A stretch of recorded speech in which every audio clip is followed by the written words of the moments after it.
एक बार स्वर्ग से घोषणा हुई कि भगवान सेब बांटने आ रहे हैं। सभी लोग भगवान के प्रसाद के लिए तैयार होकर लाइन लगाकर खड़े हो गए। एक छोटी बच्ची बहुत उत्सुक थी, क्योंकि वह पहली बार भगवान को देखने जा रही थी। एक बड़े और सुंदर सेब के साथ साथ भगवान के दर्शन की कल्पना से ही खुश थी। अंत में प्रतीक्षा समाप्त हुई। बहुत लंबी कतार में जब उसका नंबर आया तो भगवान ने उसे एक बड़ा और लाल सेब दिया।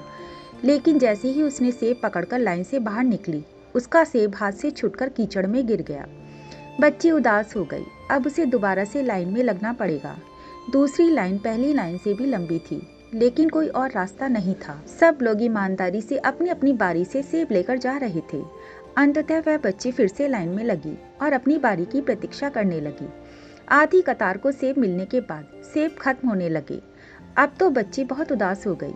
उसने सोचा कि उसकी बारी आने तक तो सब सेब खत्म हो जाएंगे, लेकिन वह यह नहीं जानती थी कि भगवान के भंडार कभी खाली नहीं होते।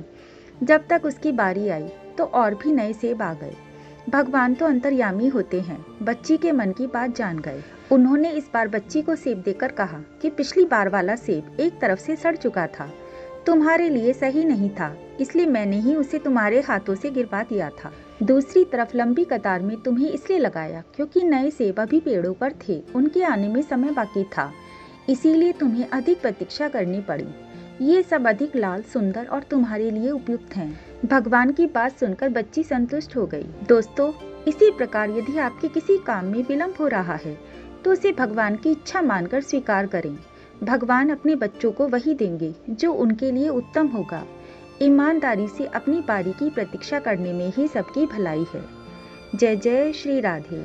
अगर कहानी पसंद आए तो लाइक और शेयर करिएगा और ऐसी ही आध्यात्मिक कहानियों के लिए चैनल को सब्सक्राइब करिएगा।